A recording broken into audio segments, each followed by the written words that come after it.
Close your eyes for a minute. Close your eyes for a second. I won't change my mind. 안녕하세요. 2020년 의셋 화학 분야. 우리 화학 에너지를 만들어 볼까요? 실험을 지금부터 함께 해보도록 하겠습니다. 먼저 첫 번째 실험은 금속의 활성도 서열 실험입니다. 어떤 금속들이 반응성이 더 좋은지 우리는 알아보고 싶습니다. 오늘 실험할 금속은 4가지를 준비를 했습니다. 마그네슘, 아연, 철, 구리를 활용을 해서 어떤 금속들이 반응을 더 잘하는지 알아보려고 합니다. 그래서 묽은 염산을 준비를 했습니다. 시약병에 담겨져 있는 염산은 너무 진하기 때문에 우리는 그 염산을 바로 사용할 수 없습니다. 그래서 적당한 농도로 묽혀서 사용을 합니다. 그리고 우리는 20ml씩 실험을 하기 때문에 각 비커에 나타나 있는 눈금에 정확하게 맞추어 눈높이에 맞추어서 20ml를 측정을 해서 4개의 비커를 준비하려고 합니다.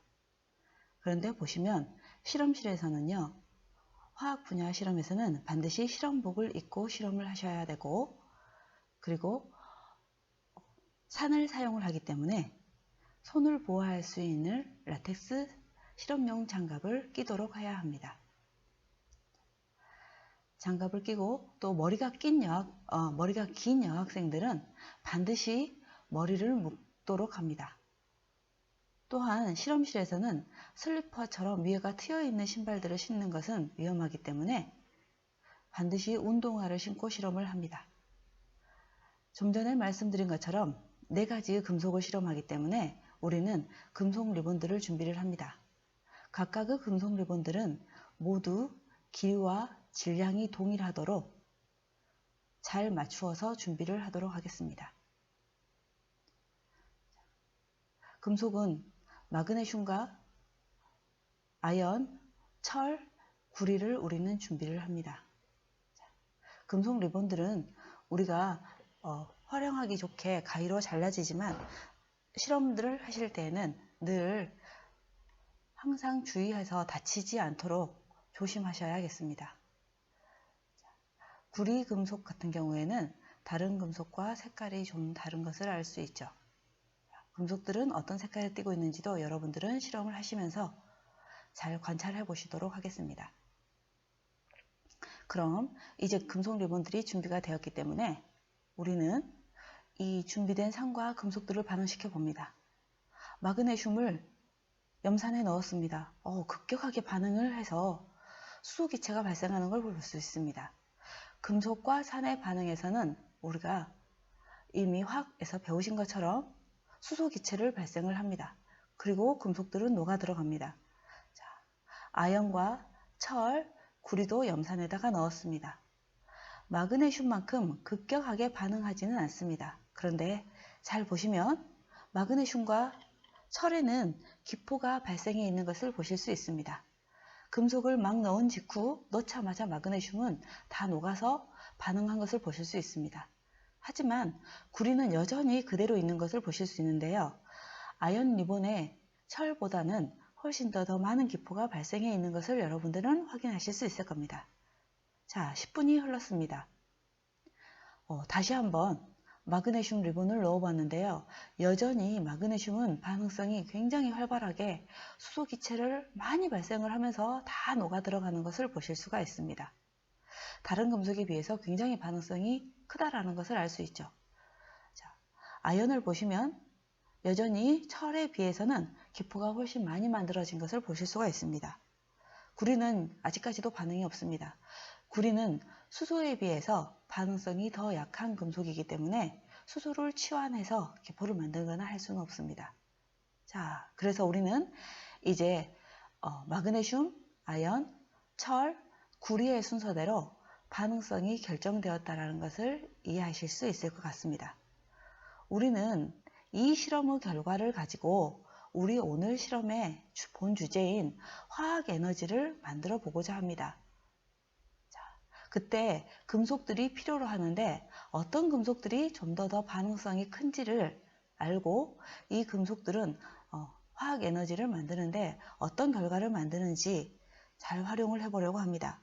여러분들은 이 반응성 순서를 기억을 해주시면 좋겠습니다.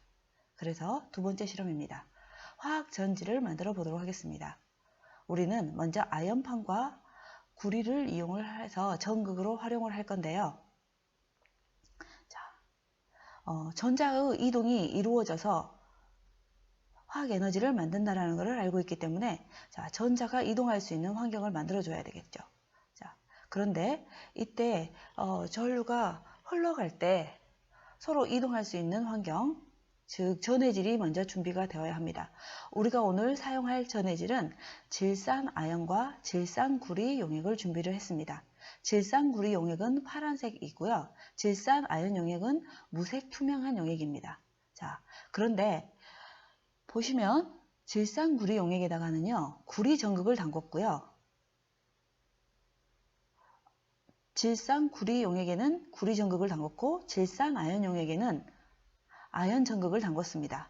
그런데 우리는 아연이 훨씬 반응성이 크다라는 걸 알고 있기 때문에 마이너스 극인 까만색 케이블로 연결을 했습니다. 아직은 두 비커 사이에 어떤 움직임도 없기 때문에 전자가 이동하지 않고 있어서 에너지를 만들어오고 있지 않은 상태이기 때문에 0V로 측정이 되는 것을 알 수 있습니다.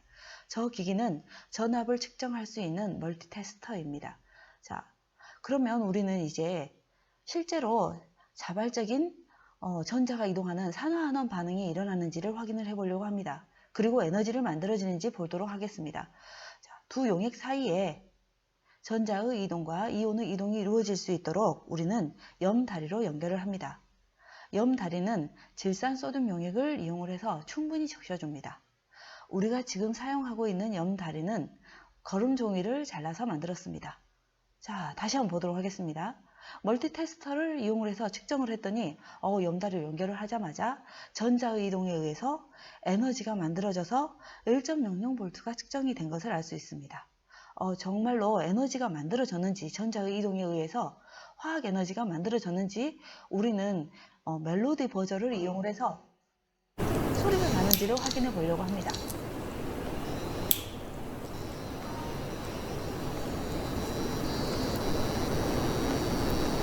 좋은 멜로디 소리가 나는 것 같지는 않지만 우리는 실제로 에너지가 만들어져서 정말로 소리가 난다라는 것을 확인해 볼 수 있었습니다. 그러면 아까 반응성이 활발한 금속에다가 마이너스를 연결을 했었는데요. 이번에는 반대로 연결을 한번 해보았습니다. 그랬더니 멀티테스터에 전압을 측정을 하였더니 마이너스 1.02V가 측정이 되었습니다. 이거는 우리는 일상에서 1.5V짜리 배터리를 사용하는데 마이너스 1.5V짜리 배터리를 사용하지는 않죠. 그러니까 이거는 플러스와 마이너스가 잘못 연결이 되었다라는 것을 아실 수가 있을 것 같습니다. 자, 반응성이 활발한 금속에 마이너스 극을 연결을 하고요. 상대적으로 반응성이 약한 구리 금속에다가 플러스 극을 연결을 하였습니다. 그런데 이번에는 아연 전극이 아니라 마그네슘을 전극으로 활용을 해보려고 합니다. 역시 반응성이 큰 마그네슘에 마이너스를 연결을 하고 그 다음에 반응성이 작은 금속인 구리에 플러스 극을 연결을 합니다. 그리고 자, 전자의 이동과 이온이 이동이 이루어질 수 있도록 균형이 맞춰질 수 있도록 염다리를 다시 한번 연결을 합니다. 그러면 순간적으로 자, 산화환원 반응이 일어나서 전자의 이동이 일어났습니다. 마그네슘은 아연보다 반응성이 훨씬 더 큰 금속이기 때문에 보시는 것처럼 아연 전극과 구리 전극을 활용했을 때보다 1.62V로 더 큰 전압이 만들어졌음을 여러분들은 확인하실 수가 있습니다. 자, 그러면 첫 번째 단계에서 우리가 했던 실험을 지금 활용을 해볼 수가 있다는 걸 뜻하죠. 그리고 우리는 실제로 어떤 전극을 에너지를 만드는데 활용하면 더 좋을지도 판단해 보실 수 있을 것 같습니다. 자, 이번에는 알루미늄 금속을 이용을 해서 구리 전극과 함께 전자가 이동해서 화학 에너지를 만들어지는지를 봅니다. 여전히 전자의 이동이 일어났습니다. 그런데 알루미늄은 반응성이 더 작은 금속이었기 때문에 전압이 더 작은 전압인 0.5V 정도가 만들어졌음을 확인할 수 있습니다. 그런데 지금 여기서 측정되는 전압은 이론상의 값과는 차이가 있음을 보실 수 있습니다. 왜냐하면 여러 가지 오차의 요인을 지금 제거하지 않았고 실험을 해서 우리는 전자의동에 의해서 화학 에너지가 만들어짐을 볼 수 있기 때문에 그거를 측정을 해서 값이 조금 차이가 납니다. 이번에는 철 전극을 이용해서 실험을 합니다. 아까와는 많이 다르게 훨씬 더 낮은 전압이 측정이 되어서 0.25V입니다. 이것은 철 금속이 다른 금속들에 비해서 반응성이 훨씬 더 적다라는 것을 첫 번째 실험의 결과와 같은 결론을 도출해내는 것을 이해하실 수가 있습니다. 우리는 이렇게 전자의 이동에 의해서 화학 에너지를 만들었는데요. 이 화학 에너지를 이용해서 이번에는 물의 전기 분해를 해보려고 합니다. 자, 물은 H2O라는 화학 반응식을 가지고 있는데 이 화학식은 실험을 통해서 수소와 산소로 나뉘어짐을 알 수 있는데요. 반응이 그냥 바로 수소와 산소로 나누어지지 않기 때문에 우리는 에너지를 여기서 가해줘야 되기 때문에 우리가 만들어 놓은 화학 에너지를 사용을 해보려고 합니다. 그런데 전기 분해 장치예요. 지금 우리는 탄소 전극을 양쪽에 똑같이 탄소 전극을 이용을 합니다.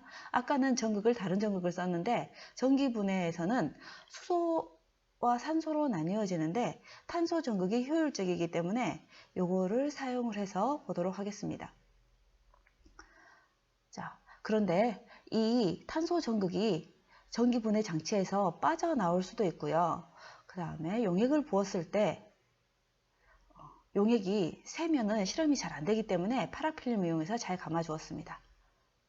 그리고 우리는 이제 전기 분해 장치에 용액을 넣습니다. 근데 이때 순수한 물은 전기를 통하는 것이 매우 적기 때문에 거의 일어나지 않는다라고 판단을 할 수 있기 때문에 우리는 전해질로 사용할 수 있는 수산화소듐 용액을 준비를 했습니다. 그리고 전기 분해 장치에 지금 용액을 넣고 있는데요. 양쪽 콕을 이용을 해서 천천히 양쪽에 용액이 들어간 양을 똑같이 맞추도록 하겠습니다. 한쪽에서는 수소가 발생할 것이고 한쪽에서는 산소가 만들 것인데요. 양쪽의 높이를 똑같이 0에다가 맞추어서 지금 용액을 잘 넣었습니다. 그리고 똑같은 전극을 사용하기 때문에 임의대로 플러스 전극과 마이너스 전극을 결정을 해서 케이블을 연결을 합니다. 마찬가지로 플러스 극은 빨간색 케이블을 사용을 할 거고요. 마이너스 극은 까만색 케이블을 사용을 할 겁니다. 그리고 나서 화학 에너지가 만들어져 있는 건전지를 가지고 왔습니다. 우리는 9V짜리 건전지를 지금 실험에 사용을 합니다. 그리고 건전지를 연결을 해본 순간 어떤 일이 일어나는지 보도록 하겠습니다. 물이 수소와 산소로 잘 나뉘어지는지 전극에서 반응이 일어나는지 확인을 해보도록 하겠습니다.